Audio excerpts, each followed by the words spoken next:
அண்மைச் செய்தி. பீகார் தேர்தலுக்கான கருத்து கணிப்பு முடிவுகள் வெளியாகி இருக்கிறது. இதனை நாம் அண்மைச் செய்தியாக பார்த்து வருகிறோம். பீகார் சட்டப்பேரவை தேர்தல் தொடர்பான கருத்து கணிப்பு முடிவுகள் வெளியாகி இருக்கிறது. இதனை நாம் அண்மைச் செய்தியாக பார்த்து வருகிறோம். பீகார் சட்டப்பேரவை தேர்தல் முடிவடைந்துள்ள நிலையில் தேர்தலுக்கு பிந்தைய கருத்து கணிப்பு முடிவுகள் வெளியிடப்பட்டிருக்கிறது. இதனை நாம் அண்மைச் செய்தியாக பார்த்து வருகிறோம். பீகார் சட்டப்பேரவை தேர்தலுக்கான வாக்குப்பதிவு 2 கட்டங்களாக நடந்து முடிந்திருக்கும் நிலையில் தேர்தலுக்கு பிந்தைய கருத்து கணிப்பானது தற்போது வெளியாகி இருக்கிறது. இதனை நாம் அண்மைச் செய்தியாக பார்த்து வருகிறோம். கடந்த 6ஆம் தேதி முதல் கட்ட வாக்குப்பதிவும் இன்று 2ஆம் கட்ட வாக்குப்பதிவும் நடந்து முடிந்திருக்கும் நிலையில் தேர்தலுக்கு பிந்தைய கருத்து கணிப்பை தற்போது வெளியாகி இருக்கிறது. இதனை நாம் அண்மைச் செய்தியாக பார்த்து வருகிறோம். தேர்தலுக்கு பிந்தைய கருத்து கணிப்பானது வெளியிடப்பட்டிருக்கிறது. இதனை நாம் அண்மைச் செய்தியாக பார்த்து வருகிறோம். பீகாரில் சட்டப்பேரவை தேர்தலுக்கான வாக்குப்பதிவு நிறைவடைந்திருக்கும் நிலையில் தேர்தலுக்கு பிந்தைய கருத்து கணிப்பானது தற்போது வெளியாகி இருக்கிறது. இதனை நாம் அண்மைச் செய்தியாக பார்த்து வருகிறோம். ஆளும் தேசிய ஜனநாயக கூட்டணி 135 இருந்து 140 தொகுதிகளை பெறக்கூடும் என்றும், இந்தியா கூட்டணி 100 இடங்களில் இருந்து 115 தொகுதிகளை பெறக்கூடும் என்றும் தேர்தலுக்கு பிந்தைய கணிப்பில் வெளியாகி இருக்கிறது. தேர்தலுக்கு பிந்தைய கருத்து கணிப்பு வெளியாகி இருக்கிறது. இதனை நாம் அண்மைச் செய்தியாக பார்த்து வருகிறோம். பீகாரில் சட்டப்பேரவை தேர்தலுக்கான 2 கட்ட வாக்குப்பதிவும் முடிவடைந்திருக்கும் நிலையில் தேர்தலுக்கு பிந்தைய கருத்து கணிப்பானது வெளியாகி இருக்கிறது.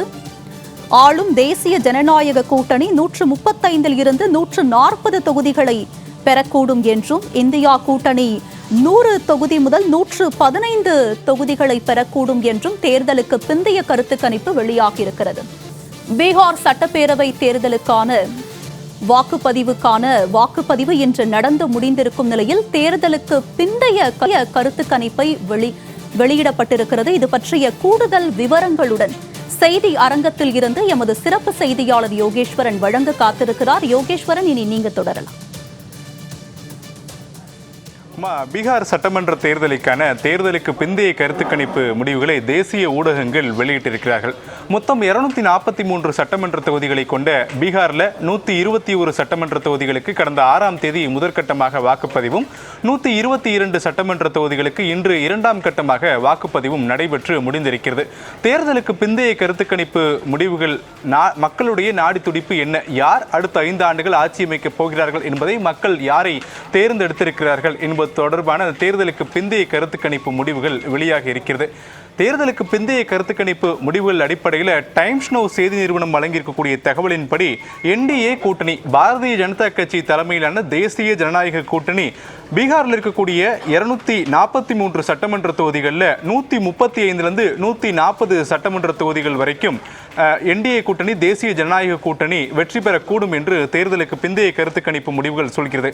இதே போல காங்கிரஸ் RJD தலைமையிலான மகா கத்பந்தன் கூட்டணி 100 சட்டமன்ற தொகுதிகளிலிருந்து 115 சட்டமன்ற தொகுதிகள் வரைக்கும் பிடிக்கக்கூடும் அப்படின்னு சொல்லி தேர்தலுக்கு பிந்தைய கருத்து கணிப்பு முடிவுகள் சொல்வதை நம்ம பார்க்க முடிகிறது. மொத்தம் 243 சட்டமன்ற தொகுதிகளில் பாதிக்கு 1 மேலே எடுக்கக்கூடிய கட்சி ஆட்சி அமைக்க உரிமை கோரலாம். அப்படி என்றால் 122 சட்டமன்ற தொகுதிகள் யார் வசம் இருக்கிறதோ அவர்கள் அடுத்த 5 ஆண்டுகள் பீகாரை ஆட்சி செய்வதற்கு தகுதியுடைய அரசியல் கட்சிகள். அந்த அடிப்படையில் தேசிய ஜனநாயக கூட்டணி தான் 135 140 சட்டமன்ற தொகுதிகள் வரைக்கும் அவர்கள் பிடிப்பதற்கான வாய்ப்புகள் இருக்கிறது. தேர்தலுக்கு பிந்தைய கருத்து கணிப்பு முடிவுகள் அப்படித்தான் கூறுகிறது அப்படின்னு சொல்லி தேசிய ஊடகங்கள் செய்திகளை வெளியிட்டிருக்கக்கூடிய நிலையில தேசிய ஜனநாயக கூட்டணி அடுத்த 5 ஆண்டுகள் ஆட்சி அமைக்க போகிறார்கள் அப்படின்றத உறுதியாக சொல்ல முடிகிறது.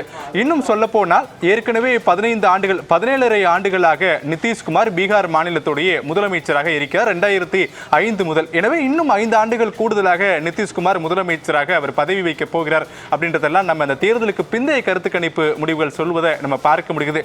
இதே போல டைம்ஸ் நோவை போன்று நியூஸ் 18 செய்தி குழுமமும் தேர்தலுக்கு பிந்தைய கருத்து கணிப்பு முடிவுகளை வழங்கியிருக்கிறாங்க. அவர்கள் வழங்கியிருக்கக்கூடிய தகவலின்படி மீண்டும் தேசிய ஜனநாயக கூட்டணியே பீகார் மாநிலத்தில் ஆட்சி அமைக்கக்கூடும்.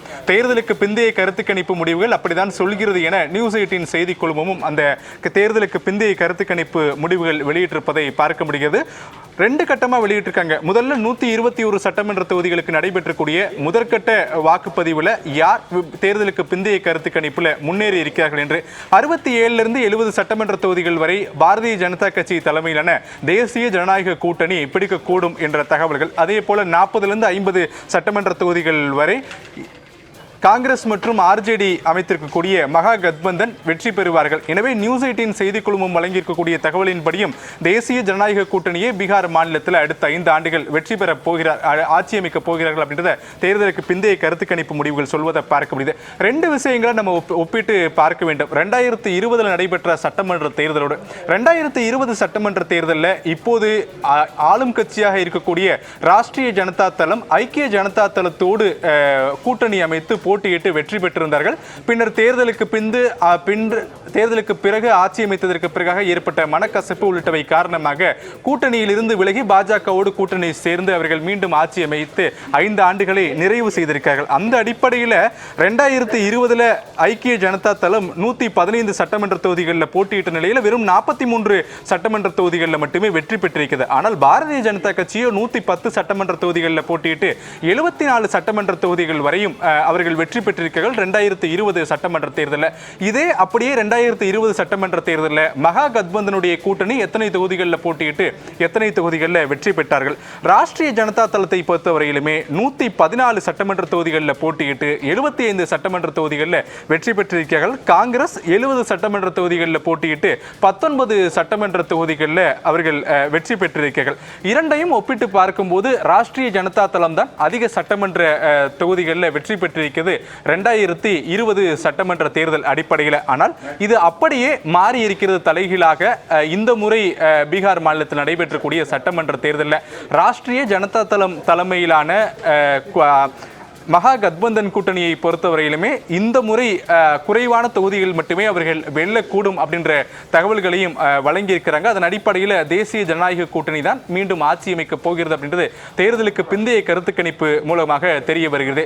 ஏபிபி செய்தி நிறுவனம் வழங்கியிருக்கக்கூடிய தேர்தலுக்கு பிந்தைய கருத்து கணிப்பு முடிவுகள் என்பது பாரதிய ஜனதா கட்சி தலைமையிலான தேசிய ஜனநாயக கூட்டணி 147 167 சட்டமன்ற தொகுதிகள் வரைக்கும் அவர்கள் வெற்றி பெறுவார்கள், அதற்கான வாய்ப்புகள் இருக்கிறது என்ற விவரங்கள் வழங்கியிருக்கிறார்கள். ஆனால் காங்கிரஸ் தலைமையிலான மகா கத்பந்தன் கூட்டணி இந்த முறையும் குறைவான சட்டமன்ற தொகுதியை அவர்கள் வெல்வதற்கான வாய்ப்புகள் இருக்கிறது என்ற விவரங்களை வழங்கியிருக்கிறார்கள்.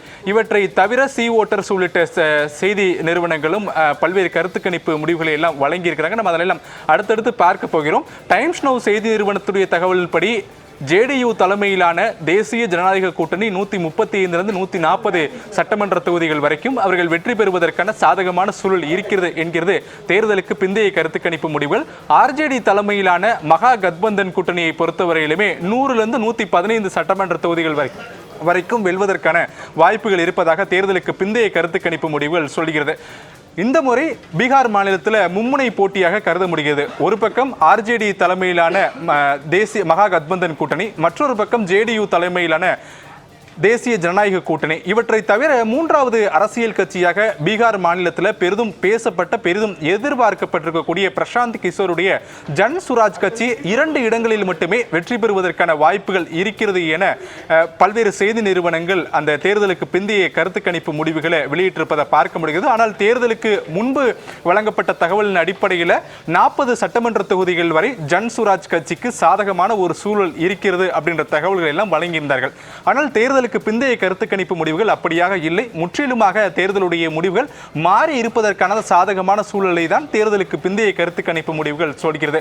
3 விஷயமா பார்க்க முடியும். முதல்ல பாரதிய ஜனதா கட்சி தலைமையிலான தேசிய ஜனநாயக கூட்டணி ஆட்சி அமைப்பதற்கான மீண்டும் வாய்ப்பு இருக்கிறது, அதற்கான சூழல் தென்படுகிறது என்பதுதான் முன்பு சொல்லப்பட்டது. ஆனால் 2வது இடத்திற்கும் 3வது இடத்திற்கும் போட்டி என்பது ஏற்பட்டது. ஒன்று, ராஷ்டிரிய ஜனதா தளத்தினுடைய இருக்கக்கூடிய அந்த வாக்கு சதவீதம் அப்படியே இருக்கும், ஆனால் காங்கிரஸ் கட்சியுடைய வாக்கு சதவீதம் அப்படியே இருக்கும் இருக்குமா என்பதில் ஒரு கேள்விக்குறி. காங்கிரஸ் கட்சிக்கும் ஜன் சுராஜுக்குமான அந்த போட்டி என்பது பல்வேறு சட்டமன்ற தொகுதிகளில் இருந்தது அப்படின்றத பீகார் சட்டமன்ற தேர்தலில் நம்ம பார்க்க முடியுது. அதுதான் தேர்தலுக்கு பிந்தைய கருத்து கணிப்புகளிலும் பிரதிபலித்திருக்கிறது. பல்வேறு இடங்களில் ஜன் சுராஜ் கிட்டத்தட்ட ஒரு 2 சட்டமன்ற தொகுதிகளில் அவர்கள் முன்னிலை பெறுவதற்கான சாதகமான சூழல் இருக்கிறது அப்படின்றத தேர்தலுக்கு பிந்தைய கருத்து கணிப்பு முடிவுகள் சொல்லக்கூடியதை நம்ம பார்க்க முடிகிறது. எனவே 2020 சட்டமன்ற தேர்தலை போலவே 2025 சட்டமன்ற தேர்தல் நடைபெற்று முடிந்திருக்கக்கூடிய இந்த சட்டமன்ற தேர்தலிலும் தேசிய ஜனநாயக கூட்டணி JDU தலைமையிலான கூட்டணியை மீண்டும் ஆட்சி அமைப்பதற்கான அந்த சாதகமான சூழல் இருக்கிறது அப்படின்றத பார்க்க முடியுது. ஒரு விஷயம் நம்ம கவனிக்கப்பட வேண்டும் என்னவென்றால் 2020 சட்டமன்ற தேர்தலில் போட்டியே JDU RJD இப்படி இருக்கும் என எதிர்பார்க்கப்பட்டது. ஆனால் இறுதி நேரத்தில் அவர்கள் கூட்டணி அமைத்ததன் காரணமாக BJP வெர்சஸ் RJD என்று மாறிவிட்டது. BJPயை பொறுத்தவரையிலுமே பல்வேறு இடங்களில் வெற்றி பெற்றிருந்தார்கள். குறிப்பாக பாரதிய ஜனதா கட்சி மொத்தம் 74 இடங்களில் வெற்றி பெற்றிருந்தார்கள். ராஷ்டிரிய ஜனதா தளம் தேஜஸ்வி யாதவ் தலைமையிலான கட்சி 75 இடங்களில். பாஜகவிற்கும் RJDக்கும் இடையில ஒரே ஒரு சட்டமன்ற தொகுதி மட்டும்தான் வித்தியாசம் இருந்தது. ஆனால் வாக்குகளுடைய ஒப்பீட்டின் அடிப்படையில் 15 லட்சம் வாக்குகள் பாஜகவை விட RJD கூடுதலாக பெற்றிருந்தது. இதே 2026 சட்டமன்ற 2025 சட்டமன்ற தொகுதிகளில் 20 சட்டமன்ற தொகுதி தேர்தலுடைய அந்த பிரதிபலிப்பு இருக்குமா என்று தேர்தலுடைய முடிவுகள் எதிர்பார்க்கப்பட்ட நிலையில் அப்படியாக இல்லை. மாறாக முற்றிலுமாக அந்த தேர்தல் களம் மாறி இருக்கிறது அப்படின்றத புரிந்து கொள்ள முடிகிறது. எனவே அடுத்த 5 ஆண்டுகளும் தேசிய ஜனநாயக கூட்டணி தான் பீகார் மாநிலத்தில் ஆட்சி அமைக்க போகிறார்கள் என்பதை தேர்தலுக்கு பிந்தைய கருத்து கணிப்புகள் வெளியிட்டிருக்கக்கூடிய அந்த நிகழ்வுகளை பார்க்க முடிகிறது. மீண்டும் ஒரு முறை பதிவு செய்து விடலாம். டைம்ஸ் நவ் செய்தி நிறுவனம் வழங்கியிருக்கக்கூடிய தேர்தலுக்கு பிந்தைய கருத்து கணிப்பு முடிவுகளின்படி பாஜக தலைமையிலான தேசிய ஜனநாயக கூட்டணி 135 140 சட்டமன்ற தொகுதிகள் வரைக்கும் பெறக்கூடும். இதே போல காங்கிரஸ் மற்றும் RJD தலைமையிலான மகா கத்பந்தன் கூட்டணி 100 முதல் 115 சட்டமன்ற தொகுதிகள் வரை அவர்கள் வெற்றி பெறுவதற்கான சாதகமான இருக்கிறது அப்படின்ற விவரங்களை வழங்கி இருக்கிறாங்க. JVC வழங்கியிருக்கக்கூடிய தேர்தலுக்கு பிந்தைய கருத்து கணிப்புகளின்படி தேசிய ஜனநாயக கூட்டணி 142 இடங்கள் வரையும், காங்கிரஸ் தலைமையிலான மகா கத்பந்தன் கூட்டணி 95 இடங்களிலும், புதிதாக இந்த ஆண்டு சட்டமன்ற தேர்தலை சந்தித்திருக்கக்கூடிய பிரசாந்த் கிஷோர் தலைமையிலான ஜன் சுராஜ் ஒரு சட்டமன்ற தொகுதிகளில் முன்னிலை வருவதற்கான வாய்ப்புகள் இருக்கிறது அப்படின்ற விவரங்களை வழங்கியிருக்கிறாங்க. இதே போல நியூஸ் 18 வழங்கியிருக்கக்கூடிய அந்த தகவலின்படி மொத்தம் 243 121 சட்டமன்ற தொகுதிகளுக்கான அந்த தேர்தலுக்கு பிந்தைய கருத்து கணிப்பு முடிவுகள் வெளியாகி இருக்கிறது. அப்படி வழங்கியிருக்கக்கூடிய தகவலின் அடிப்படையில் பாஜக தலைமையிலான தேசிய ஜனநாயக கூட்டணி 60 70 சட்டமன்ற தொகுதிகள் வரைக்கும் வெற்றி பெறுவதற்கான வாய்ப்புகள் இருக்கிறது. இது 121 சட்டமன்ற தொகுதிகள், அதாவது முதற்கட்டமாக கடந்த 6ஆம் தேதி நடைபெற்ற சட்டமன்ற தேர்தலுடைய ஒப்பீட்டின் அடிப்படையில் 60 70 சட்டமன்ற தொகுதிகள் வரைக்கும் தேசிய ஜனநாயக கூட்டணி வெற்றி பெறுவதற்கான வாய்ப்புகள் சாதகமான சூழல் இருக்கிறது அப்படின்றத தேர்தலுக்கு பிந்தைய கருத்து கணிப்பு முடிவுகளாக நியூஸ் 18 செய்தி குழுமம் வழங்கி இருக்கிறது. இதே போல ராஷ்டிரிய ஜனதா தளம் காங்கிரஸ் தலைமையிலான மகா கத்பந்தன் கூட்டணியை பொறுத்தவரையிலுமே 121 சட்டமன்ற தொகுதிகளில் 45 55 சட்டமன்ற தொகுதிகள் வரைக்கும் வெற்றி பெறுவதற்கான சாதகமான சூழல் இருப்பதாக அவர்கள் தேர்தலுக்கு பிந்தைய கருத்து கணிப்பு முடிவுகளை வெளியிட்டிருக்கிறார்கள். ஜன் சுராஜ் கட்சி ஒரு இடங்களில் கூட வெற்றி பெறுவதற்கான சாதகமான சூழல் இல்லை அப்படின்ற விவரங்களையும் நியூஸ் 18 செய்தி குழுமம் வழங்கியிருக்கக்கூடிய அந்த தேர்தலுக்கு பிந்தைய கருத்து கணிப்புகள் மூலம் தெரிய வருகிறது. இதே போல பீப்புள் இன்சைட் செய்தி வழங்கியிருக்கக்கூடிய அந்த தேர்தலுக்கு பிந்தைய கருத்து கணிப்பு முடிவுகளின்படியும் தேசிய ஜனநாயக கூட்டணியே மீண்டும் பீகார் மாநிலத்தில் ஆட்சி அமைக்கப் போகிறார்கள். காங்கிரஸ் மற்றும் RJD தலைமையிலான மகா கத்பந்தன் கூட்டணி இந்த முறையும் குறைவான சட்டமன்ற தொகுதிகளை பெறக்கூடுவார்கள் அப்படின்றது தேர்தலுக்கு பிந்தைய கருத்து கணிப்பு முடிவுகளாக இருக்கிறது. கடந்த முறை 2020 சட்டமன்ற தொகுதிகளில் பாரதிய ஜனதா கட்சியும் அதே போல காங்கிரஸ் கட்சி தேசிய கட்சிகளாக இருக்கக்கூடியது மாநில கட்சிகளோடு அதிக சட்டமன்ற தொகுதிகளை கேட்டு பெற்றிருந்தது. ஆனால் வெற்றி நிலவரம் என்பதோ மாநில கட்சிகளை ஒப்பிடும்போது குறைவாகவே இருந்தது. உதாரணத்திற்கு 2020 சட்டமன்ற தேர்தலில் ஐக்கிய ஜனதா தளம் கிட்டத்தட்ட பாரதிய ஜனதா கட்சி 110 சட்டமன்ற தொகுதிகளில் போட்டியிடுவதற்கு கூட்டணி தொகுதி பங்கீடு முடிவு செய்திருந்தார்கள். ஆனால் 74 இடங்களில் மட்டுமே வெற்றி பெற்றிருந்தது பாஜக. இதே போல மகா கத்பந்தனில் இருக்கக்கூடிய இந்திய தேசிய காங்கிரஸ் 70 சட்டமன்ற தொகுதிகளில் போட்டியிடுவதற்கு தொகுதி பங்கீடை 2020 முடிவு செய்திருந்தார்கள். ஆனால் 19 சட்டமன்ற தொகுதிகளில் மட்டுமே அவர்கள் வெற்றி பெற்றிருந்தார்கள். போட்டியிட்டதற்கும் வெற்றி பெற்றதற்குமான சட்டமன்ற தொகுதிகள் மிக அதிகமாக இருந்தது. அதனாலே இந்த 2025 நடப்பு சட்டமன்ற தேர்தல் முடிவடைந்திருக்கக்கூடிய இந்த சட்டமன்ற தேர்தலில் காங்கிரஸ் கட்சிக்கு குறைவான சட்டமன்ற தொகுதிகளை ஒதுக்கீடு செய்யப்பட்டது. மொத்தம் 61 சட்டமன்ற தொகுதிகள் மட்டுமே ஒதுக்கீடு செய்யப்பட்டது. கடந்த 2020 சட்டமன்ற தேர்தலோடு ஒப்பிடும்போது 9 சட்டமன்ற தொகுதிகள் குறைவாக இந்த முறை ஒதுக்கீடு செய்யப்பட்டது தொகுதி பங்கீட்டின் மூலமாக. ஆனாலும் கூட ஆர்ஜேடி, காங்கிரஸ் மற்றும் சிபிஐ, சிபிஎம், மார்க்சிஸ்ட் லெனின்ஸ் கட்சி உள்ளிட்ட பல்வேறு கட்சிகளுக்கு வழங்கப்பட்டிருந்த குறைவான தொகுதிகள் வழங்கப்பட்டிருந்தாலும் கூட இந்த முறை மகா கத்பந்தன் குறைவான சட்டமன்ற தொகுதிகளிலே வெற்றி பெறுவதற்கான சாதகமான சூழல் இருக்கிறது அப்படின்னு சொல்லி தேர்தலுக்கு பிந்தைய கருத்து கணிப்பு முடிவுகள் சொல்லக்கூடிய நிலவரங்களை பார்க்க முடிகிறது. பல்வேறு தேசிய ஊடகங்கள் வெளியிட்டிருக்கக்கூடிய இந்த தேர்தலுக்கு பிந்தைய கருத்து கணிப்பு முடிவுகளின்படி தேசிய ஜனநாயக கூட்டணியே மீண்டும் அடுத்த 5 ஆண்டுகள் ஆட்சி அமைப்பதற்கான சாதகமான சூழல் தேர்தலுக்கு பிந்தைய கருத்து கணிப்பு முடிவுகள் மூலம் தெரிய வருகிறது அப்படின்றதா தேசிய ஊடகங்கள் வழங்கியிருக்கக்கூடிய அந்த புள்ளி விவரங்கள் மூலம் நாம் புரிந்து கொள்ள முடிகிறது.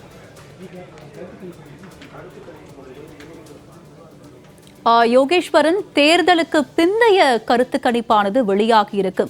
இதுல பாத்தீங்கன்னா இந்த பீகார் சட்டப்பேரவை தேர்தலை பொறுத்த வரைக்கும் தேசிய ஜனநாயக கூட்டணிக்கும் இந்தியா கூட்டணிக்கும் இடையே ஒரு கடுமையான ஒரு போட்டியானது நிலவி வரும் நிலையில் இரு கூட்டணியை சேர்ந்தவர்கள் தரப்பில் என்ன சொல்லப்படுகிறது?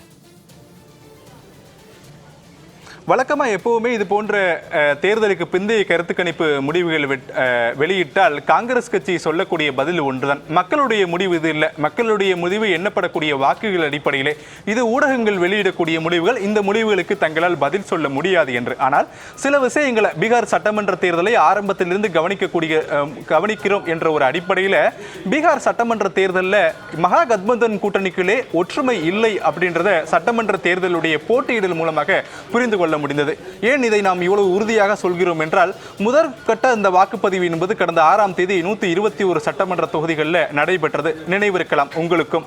இதுல பாஜகவும் ஐக்கிய ஜனதா தளமும் அவர்களுக்கு சரிசமமாக தொகுதிகளை பிரித்துக் கொண்டு அவர்கள் போட்டியிட்டார்கள். எந்த குறைபாடும் இல்லை. ஆனால் மகா கத்பந்தன் கூட்டணியில் இடம்பெற்றிருக்கக்கூடிய காங்கிரஸோ அல்லது ராஷ்டிரிய ஜனதா தளமோ, சிபிஐ, சிபிஎம், மார்க்சிஸ்ட் லெனின்ஸ் கட்சி உள்ளிட்ட கட்சிகள் எல்லாம் நட்பு ரீதியாக ஒருவரை ஒருவர் எதிர்த்தே கிட்டத்தட்ட 5 சட்டமன்ற தொகுதிகளில் போட்டியிட்டுக் கொண்டார்கள். இது முதற்கட்ட வாக்குப்பதிவில். இன்று நடைபெற்றிருக்கக்கூடிய 2ஆம் கட்ட இறுதிக்கட்ட வாக்குப்பதிவில் 7 சட்டமன்ற தொகுதிகளில் மகா கத்பந்தன் கூட்டணி அவரவர் கட்சி கூட்டணிக்குள் இருக்கக்கூடிய ஒரு கட்சியை எதிர்த்து வேட்பாளர்களை நிறுத்தி விட்டார்கள். இது பல்வேறு சட்டமன்ற தொகுதிகளில் ஒரு கட்சிக்கு செல்ல வேண்டிய வாக்கு என்பது சிதறிவிட்டது. தோராயமாக எடுத்துக்கொள்ளலாம். முதற்கட்ட வாக்குப்பதிவில் 5 சட்டமன்ற தொகுதிகள், 2ஆம் கட்டமாக இன்று நடைபெற்றிருக்கக்கூடிய சட்டமன்ற தேர்தலில் 7 சட்டமன்ற தொகுதிகள், மொத்தம் 12 சட்டமன்ற தொகுதிகளில் மகா கத்பந்தன் கூட்டணி ஒருவருக்குள் ஒருவர் சட்டமன்ற தேர்தலை போட்டியிடுவதற்கு அவர்கள் கூட்டணிக்குள் ஒரு குழப்பத்தை ஏற்படுத்தி கொண்டு விட்டார்கள். எனவே மகா கத்பந்தனுக்கு கிடைக்க வேண்டிய முழுமையான வாக்குகள் சிதறக்கூடும் என்று தேர்தலுக்கு முன்பே எச்சரிக்கப்பட்டது பல்வேறு வியூக வகுப்பாளர்களால். இருப்பினும் கூட பல இடங்களை விட்டுக் கொடுப்பதற்கு மகா கத்பந்தன் கூட்டணிக்குள் பெரிய மோதல்கள் எல்லாம் நிலவியதை நம்ம முந்தைய செய்திகள் எல்லாம் பார்த்திருப்போம் கடந்த காலங்களில்.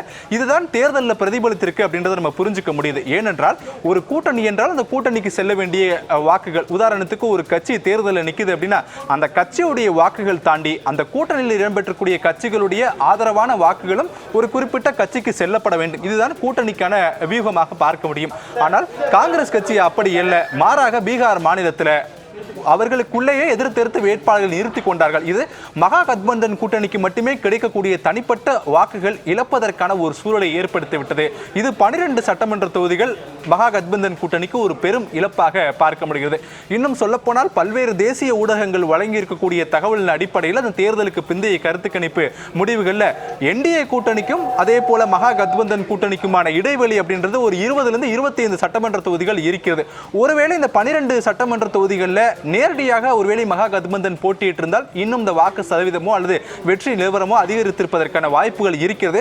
ஆனாலும் கூட தங்களுக்கு சாதகமான தொகுதிகள் தங்கள் விட்டுத்தர முடியாது என்று மகா கத்பந்தன் கூட்டணிக்குள்ளே ஒவ்வொரு அரசியல் கட்சியினுடைய தலைவர்களும் போர்க்கொடி உயர்த்தியதன் காரணமாக நட்பு ரீதியாக போட்டியிட்டு விட்டார்கள். ஆனால் தேர்தல் முடிவுகளை அப்படியே மாற்றி பிரதிபலித்திருக்கிறது. எனவே காங்கிரஸ் கட்சியை பொறுத்தவரையிலுமே வாக்கு எண்ணிக்கை 17ஆம் தேதி நடந்ததற்கு பிறகாக தான் தங்களுடைய முடிவுகளை சொல்வோம் அப்படின்ற ஒரு நிலைப்பாட்டில் இருக்கிறார்கள். ஆனால் பாரதிய ஜனதா கட்சியோ தேர்தல் பிந்தைய கருத்து கணிப்பு முடிவுகள் வெளியிடுவதற்கு முன்பே பாஜக தான் மீண்டும் அடுத்த 5 ஆண்டுகள் ஆட்சி அமைக்கப் போகிறது என்பதெல்லாம் தேர்தல் பரப்புரை கூட்டங்களிலே சொல்லிவிட்டார்கள். அப்படியான ஒரு நம்பிக்கை அவர்களுக்குள் இருந்திருக்கிறது. தேர்தலுக்கு பிந்தைய கருத்து கணிப்பு முடிவுகளும் கூட அப்படியாகத்தான் பிரதிபலிக்கிறது. தேசிய ஜனநாயக கூட்டணி தான் அடுத்த 5 ஆண்டுகள் ஆட்சி அமைக்கப் போகிறார்கள், அதற்கான சாதகமான சூழல் இருக்கிறது என்ற அந்த புள்ளி விவரங்களை வழங்கியிருக்கிறாங்க. ஆனால் மகா கத்பந்தனை பொறுத்தவரையிலுமே ஒரு எதிர்பார்த்த வெற்றியை அவர்கள் அடைந்து விட்டார்களா என்பது ஒரு கேள்விக்குறியோடு தேசிய ஊடகங்கள் முடிக்கிறார்கள். அதற்கான காரணம் கூட்டணிக்குள்ளே உறுதித்தன்மை இல்லை. கூட்டணிக்குள்ளே எதிர்த்து போட்டியிட்டதன் காரணமாக மகா கத்பந்தனுடைய வாக்கு வங்கி சிதறிவிட்டது அப்படின்றதான் தேசிய ஊடகங்களுடைய கருத்து கணிப்பு முடிவுகளாக அமைகிறது.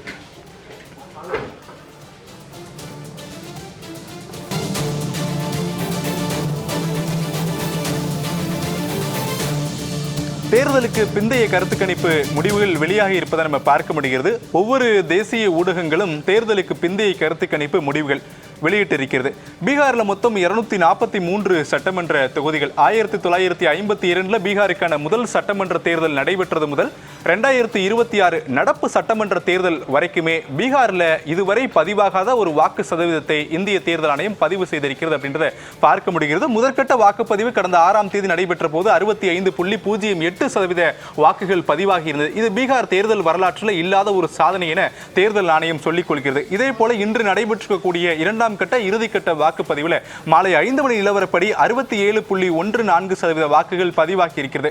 வழக்கமாகவே ஒரு மாநிலத்தில் ஆளும் கட்சி இருக்கக்கூடிய ஒரு கட்சிக்கு எதிராக அந்த ஒரு மாநிலத்தில் வாக்கு சதவீதம் அதிகரிக்கிறது என்றால் ஆளுங்கட்சிக்கு எதிரான மனநிலை மக்களிடம் இருக்கிறது என்ற ஒரு புரிதல் இருக்கும். ஆனால் இந்த முறை எஸ்ஐஆர் என்ற நடவடிக்கையை பீகார் மாநிலத்தில் இந்திய தேர்தல் ஆணையம் மேற்கொண்டதற்கு பிறகாக கிட்டத்தட்ட 36 37 லட்சம் வாக்காளர்கள் போலி வாக்காளர்கள் என அடையாளம் காணப்பட்டு நீக்கப்பட்டு விட்டார்கள். 2 முறை வாக்குப்பதிவு இருக்கலாம் அல்லது அவர்கள் ஏற்கனவே இறந்தவர்களாக இருக்கலாம். இப்படியான வாக்காளர்கள் நீக்கம் செய்யப்பட்டு விட்டனர்.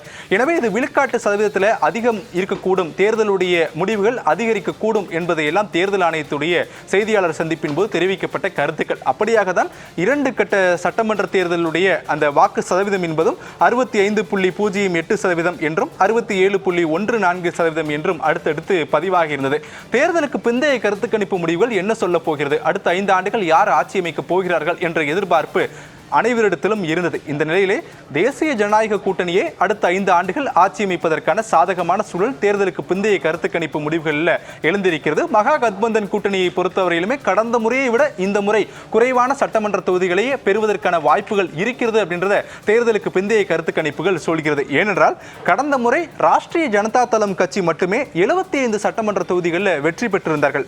போட்டியிட்டதோ 114 சட்டமன்ற தொகுதிகள். ஆனால் வெற்றி பெற்றது 75 சட்டமன்ற தொகுதிகள். 2020 சட்டமன்ற தொகுதிகளில் ராஷ்டிரிய ஜனதா தளம் கட்சி தான் பீகார் மாநிலத்திலேயே அதிக சட்டமன்ற தொகுதிகளில் வெற்றி பெற்றிருந்தார்கள், 75. பாஜக கூட 74 சட்டமன்ற தொகுதிகளில் மட்டுமே வெற்றி பெற்றிருந்தார்கள்.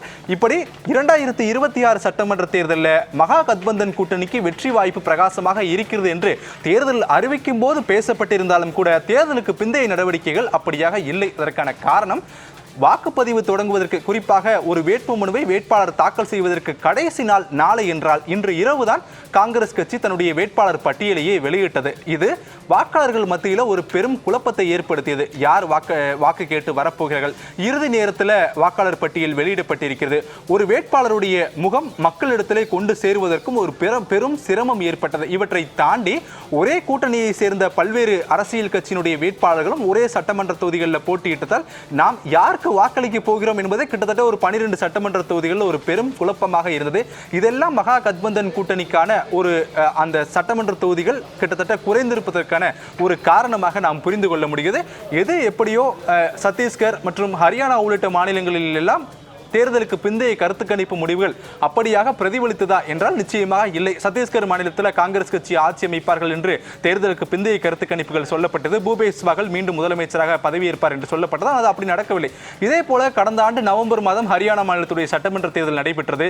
ஹரியானா மாநில வரலாற்றிலே இல்லாத ஒரு வெற்றியை காங்கிரஸ் கட்சி பெறக்கூடும் என்று தேர்தலுக்கு பிந்தைய கருத்து கணிப்பு முடிவுகள் சொல்லப்பட்டது. ஆனால் முடிவுகள் அப்படியாக இல்லை. வாக்குகள் எண்ணப்படும் போது பாஜக வெற்றி பெற்றிருந்தது.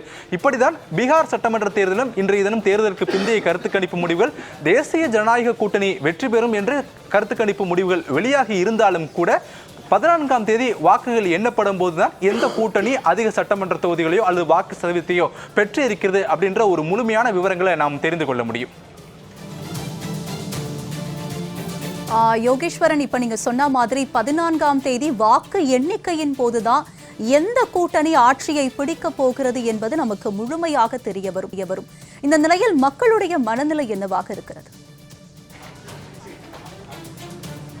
பீகாரை பொறுத்தவரையிலுமே பீகார் மக்களுக்கு இந்த முறை அரசியல் கட்சிகள் வாக்குறுதிகளை அள்ளி தந்திருக்கிறது. அதற்கான காரணம், ஆர்ஜேடியை பொறுத்தவரையிலுமே பெண்களுக்கு மாதம் 2500 ரூபாய், சங்கராந்தி தினத்தன்று 30,000 ரூபாய் ஒவ்வொரு பெண்களுக்குமே பீகார் அரசு வழங்கும். இதே போல பாரதிய ஜனதா கட்சியை எடுத்துக்கொண்டால் இலவச மின்சாரம், இப்படியான பல்வேறு திட்டங்களையும் அடுத்தடுத்து வழங்கியிருக்கிறார்கள்.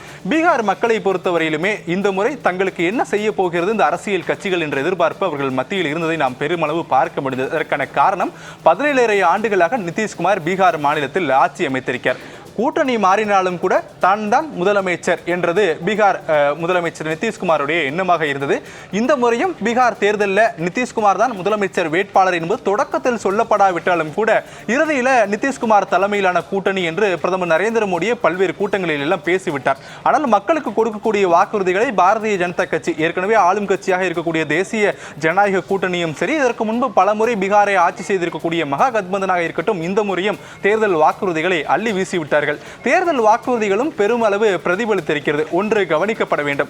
இரண்டாவது, இந்த முறை தேசிய ஜனநாயக கூட்டணிக்கு என்ன ஒரு முக்கியமான ஒரு விஷயம் அவர்களுக்கு கை கொடுத்திருக்க கூடும் என்றால், வழக்கமாகவே ஒரு முதலமைச்சர் வேட்பாளர் ஒரு சட்டமன்ற தொகுதிகளில் நின்று வெற்றி பெறுவார். ஆனால் இந்த முறை நிதிஷ்குமார் தேர்தலிலே போட்டியிடவில்லை. மாறாக அவர் எம்எல்சியாக ஏற்கனவே அவர் வெற்றி பெற்றிருக்கிறார். 2030 வரைக்கும் அவர் மேலவை உறுப்பினராக இருப்பார். எனவே மேலவை உறுப்பினர் அடிப்படையில் அவர்தான் முதலமைச்சர் அப்படின்றதெல்லாம் எடுத்துக்கொள்கிறார்கள். எனவே நிதிஷ்குமாருடைய முகத்தை பெரிய அளவு காட்டாமல் பிரதமர் நரேந்திர மோடி, அமித்ஷா உள்ளிட்டோருடைய முகத்தை முன்வைத்து தேர்தல் பிரச்சாரங்களையும் பீகாரில் நடத்தியிருந்தார்கள். இதுவும் அவர்களுக்கு சாதகமான ஒன்றாக மாறி இருக்கிறது. அதான் தேர்தலுக்கு பிந்தைய கருத்து கணிப்பு முடிவுகளும் கூட பிரதிபலிப்பதை நாம் உணர முடிகிறது. செய்தி அரங்கத்தில் இருந்து விரிவான தகவல்களை பதிவு செய்தமைக்கு நன்றி யோகேஸ்வர்.